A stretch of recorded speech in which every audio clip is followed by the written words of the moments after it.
सभी दोस्तों को मेरा नमस्कार। मैं रोहित स्वागत करता हूं आपका आपके अपने रोहित स्टडी पॉइंट में। तो साथियों, लेखपाल की परीक्षा हो चुकी है। पेपर का लेवल आपने देख लिया होगा। पेपर बिल्कुल भी आसान नहीं था। पेपर का लेवल एकदम मॉडरेट था और कुछ क्वेश्चन तो बहुत टफ भी थे। तो इन सब पे हम बात करने वाले हैं इस वीडियो में। पूरे पेपर का एनालिसिस करेंगे और बात करेंगे कि कट ऑफ क्या रह सकती है। उससे पहले सभी साथी अपने अपने नंबर कमेंट बॉक्स में जरूर शेयर कीजिए विद कैटेगरी, यानी किस कैटेगरी से आप बिलोंग करते हैं और कितना स्कोर आपका बन रहा है नेगेटिव मार्किंग हटाने के बाद। जहां से भी आपने आंसर की मिलान कर ली होगी, क्योंकि आजकल तो यूट्यूब से आप हर या फिर गूगल से अपने क्वेश्चन का मिलान कर सकते हैं। तो जिन हमारे साथियों ने अपने क्वेश्चन का मिलान कर लिया है या जो करने वाले हैं, उन सभी से निवेदन है कि अपने अपने नंबर आप लोग कमेंट बॉक्स में शेयर कीजिए। क्योंकि जितने नंबर आप ज्यादा शेयर करोगे उतना ही आसान होगा एक सटीक कट ऑफ का अनुमान लगाने का। तो चलिए साथियों, सबसे पहले हम देख लेते हैं कि पेपर का लेवल कैसा था। और ये सभी जानते हैं कि पेपर बिल्कुल भी आसान नहीं था। तो जो हवा में बात कर रहे हैं अभी कि कट ऑफ 80 के पार चली जाएगी, 85 के पार चली जाएगी, तो ऐसा कुछ भी नहीं रहने वाला है। अभी हम बात करेंगे कि कट ऑफ कहां तक आपकी रह सकती है। देखिए, ये एक अनुमान होगा अभी आपका, लेकिन अगली जो वीडियो मैं आपको बनाऊंगा उसमें आप लोगों को एक एग्जैक्ट डेटा मिलने के बाद में कि कट ऑफ क्या रह सकती है, उस पर हम बात करेंगे। लेकिन आज जो हम बात करेंगे कि पेपर का लेवल कैसा था, किस सेक्शन से कितने क्वेश्चन हो सकते थे और जो हमारे साथियों ने किए भी होंगे। देखिए, सबसे पहले आपको बता दूं, एग्जाम का जो लेवल देखिए आसान बिल्कुल नहीं था। यानी कि जो पेपर का लेवल था वो अच्छा खासा था। यानी एग्जाम का लेवल आपका मॉडरेट था और कुछ क्वेश्चन ऐसे थे जो बहुत हार्ड भी थे, जो आपने पढ़े भी नहीं होंगे, ऐसे ऐसे क्वेश्चन एग्जाम में आए भी थे।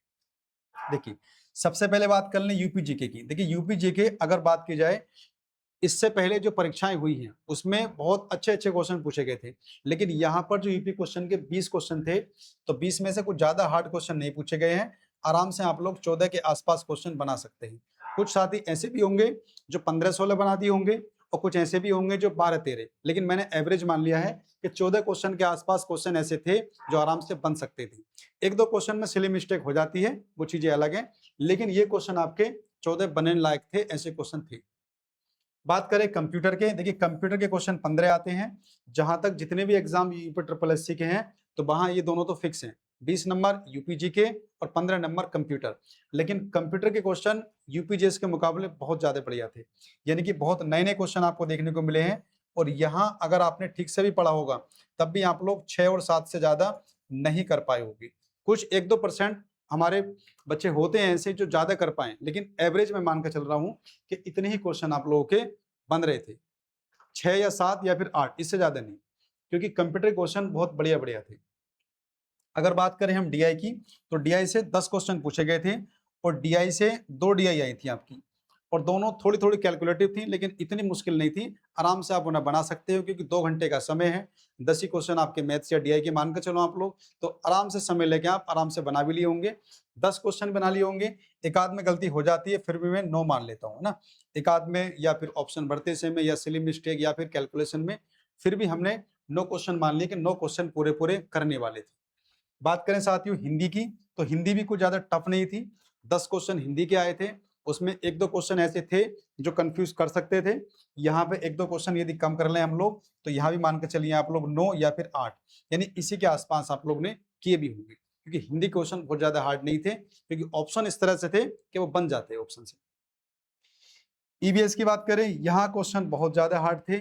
यानी कि 10 में से आप लोग 4 या 5 ही क्वेश्चन बना पाते, आपने कितना भी पढ़ा हो। तो यहाँ से देखिए आप लोग, यहाँ पर ये 4 या फिर आपका 5, इसी के आसपास क्वेश्चन बने थे आप लोगों के। इससे ज्यादा आपके नहीं बन पाते थे। कुछ बच्चे होंगे ऐसे जो बना लेते हैं, लेकिन मैं एक एवरेज सभी को मिला के बात कर रहा हूँ, तो 4 क्वेश्चन भी बड़े मुश्किल से बन रहे थे, क्योंकि बहुत सारे क्वेश्चन ऐसे थे।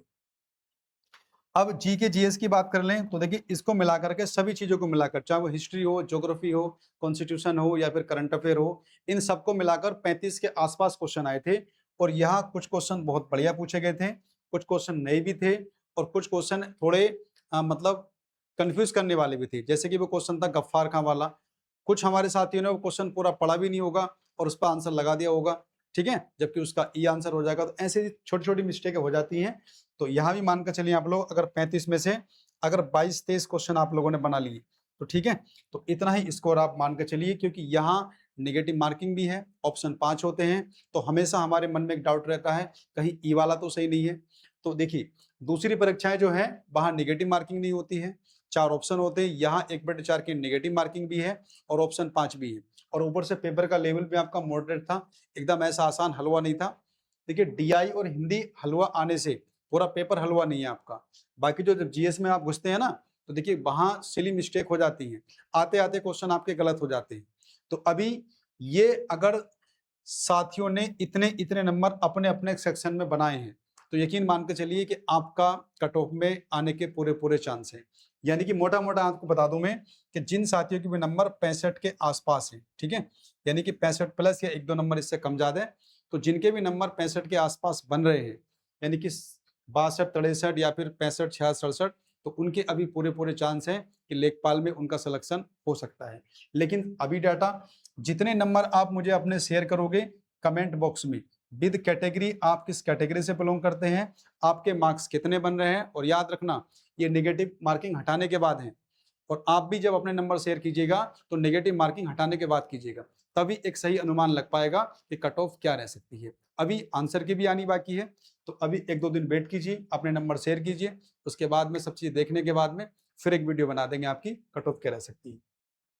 तो साथियों ये कुछ जानकारी थी। तो पेपर अच्छा था लेखपाल का, बिल्कुल भी पेपर आसान नहीं था कि 80-85 के आसपास कट ऑफ चली जाएगी, कट ऑफ आपकी इसी के आसपास रहने वाली है। और मैं साथियों जल्दी ही मैथ्स रीजनिंग की क्लासेस शुरू करने वाला हूं, तो जो हमारे साथी मैथ्स रीजनिंग पढ़ना चाहते हैं या छोटे भाई बहन जो अपने ग्रुप में हैं या अपने रिलेटिव हैं, तो उन तक हमारे चैनल को आप लोग पहुंचा दीजिए। तो जल्दी हमारे चैनल पे मैथ्स रीजनिंग क्लासें आपको देखने को मिलेंगी। तो साथियों ये कुछ इन्फॉर्मेशन थी आपके लिए। तो जितना भी स्कोर आपका बना है हमारे साथ जरूर शेयर कीजिएगा। तो साथियों मिलते हैं अगले वीडियो में, तब तक के लिए धन्यवाद, बाय।